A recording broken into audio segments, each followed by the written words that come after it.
Shalom, irmãos. Vamos para o capítulo 28 do livro de Jó.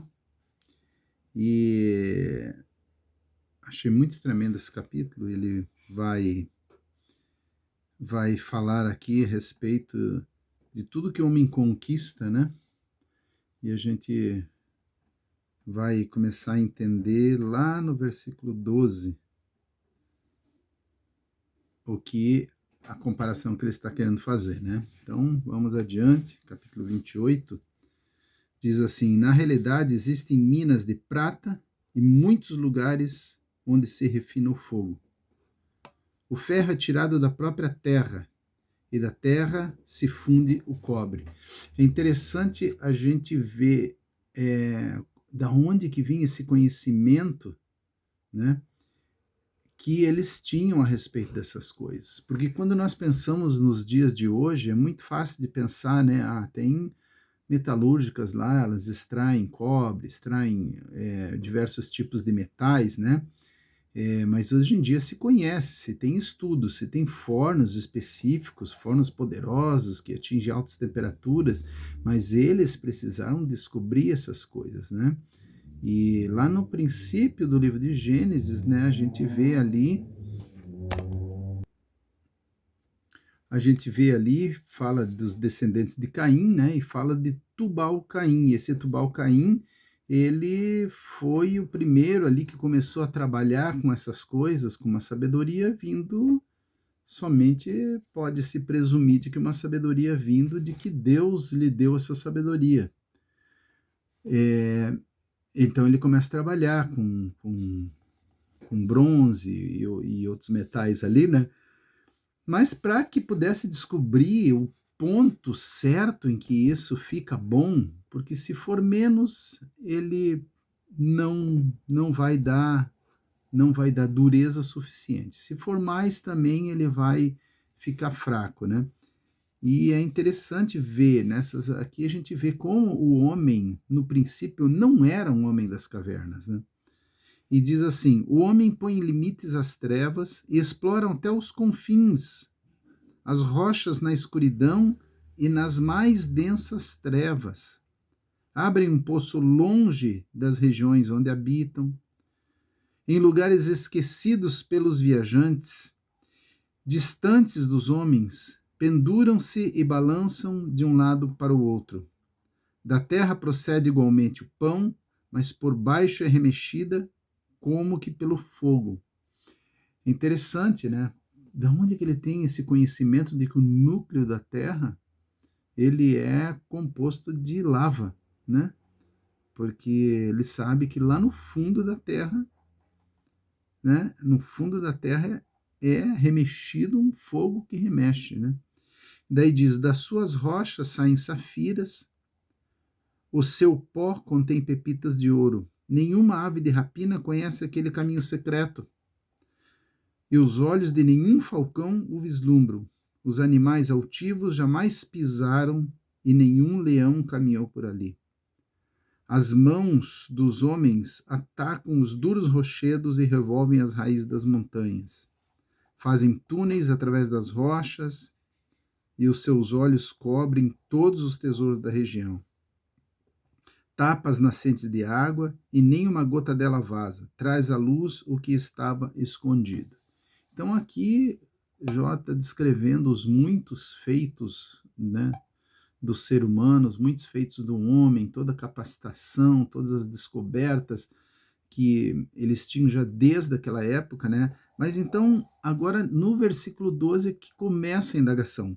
Contudo, onde se pode encontrar a sabedoria? O homem acha tudo, mas não acha sabedoria.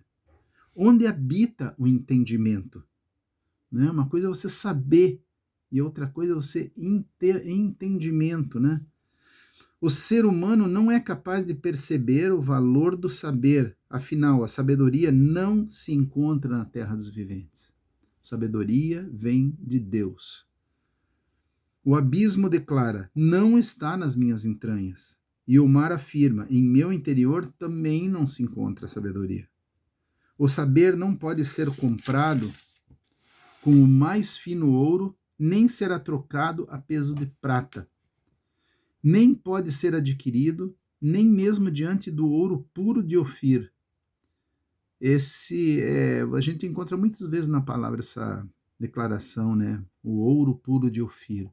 Ofir é um lugar onde realmente ali o ouro que se extraía de lá, ele era um ouro de um altíssimo grau de pureza. E daí diz, tão pouco com o precioso ônix ou safiras. O ouro e o cristal não se comparam com a sabedoria, e é impossível obtê-la. Em troca das mais finas joias incrustadas em puro ouro. Não há como comprar sabedoria, né? Paulo não, Davi, né? Salmo 19, ele fala que elas são, que a sabedoria de Deus ali, né? Que a lei do Senhor, ela é mais desejável do que o ouro refinado, do que o destilar dos favos. E diz assim, o coral e o jaspe tão pouco merecem menção, porquanto o preço da sabedoria é muito maior do que os rubis mais puros. O topázio de Cuxi, isso é, da Etiópia, não se compara com elas. Tão pouco pode ser comparada com o ouro puro. Ora, de onde vem então a sabedoria? Onde habita o entendimento?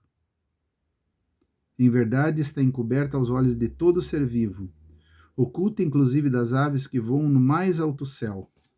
O Abaddon, o aniquilamento e a morte proclamam: eis que aos nossos ouvidos chegaram apenas rumores do que vem a ser a sabedoria. Deus conhece o caminho, só Ele sabe onde habita a sabedoria. Lembra que muitas vezes falamos a respeito do caminho, né? E no livro de João, Jesus fala, eu sou o caminho, a verdade e a vida. Ele é o caminho, ele é a palavra. Então, Deus conhece o caminho e só Ele sabe onde habita a sabedoria.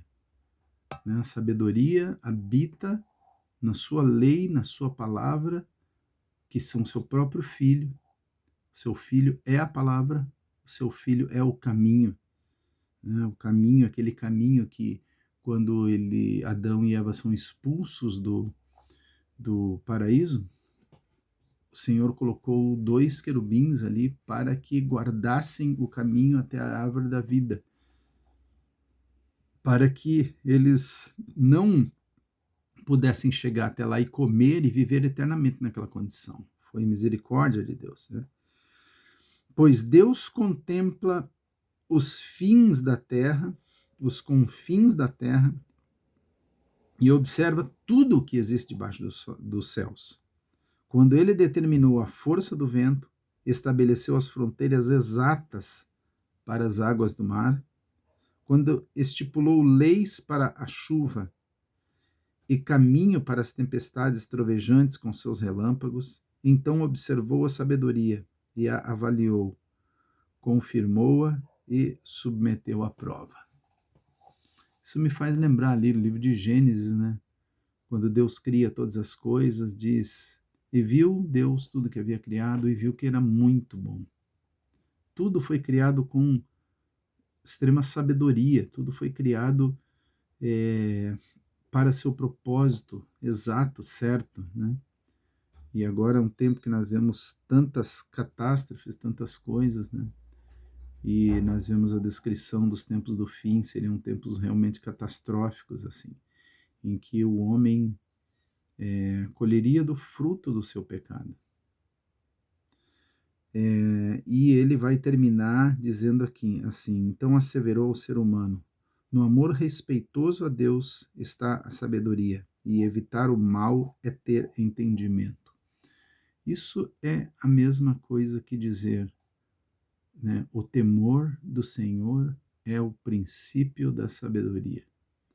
Né? O temor do Senhor é o amor respeitoso ao Senhor.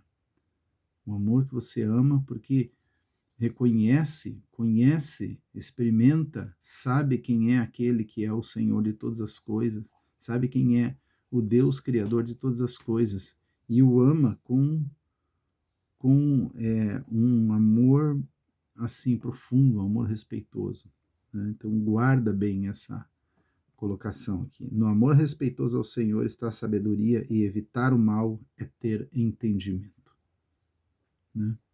A gente não caminha perto do mal, a gente não caminha próximo do mal, né? A gente resiste ao diabo, você não resiste ao pecado, você não resiste às tentações. Resistir às tentações, isso não existe. Resistir ao diabo, ele fugirá de vós. E diz assim: foge da aparência do mal, foge da tentação. A falta de cuidado, de aplicação dessas coisas é que fazem com que a gente tropece, né? A gente tropeça porque nós desrespeitamos a vontade de Deus e a lei de Deus. Aquele que me ama, guarda os meus mandamentos. Essa é a palavra do Senhor, né? Aquele que realmente me busca, guarda as minhas palavras, que guarda os meus mandamentos, é aquele que realmente ama o Senhor. E a maneira de você amar aos outros e amar o Senhor, em João, no capítulo, entre o final do capítulo 15 e capítulo 16, ele diz, né, a verdadeira expressão de amor ao Senhor é guardar a sua palavra, porque nós nos guardamos também, tá bom? Esse entendimento fique nos nossos corações, transforme os nossos dias. Precisamos da operação disso nas nossas vidas.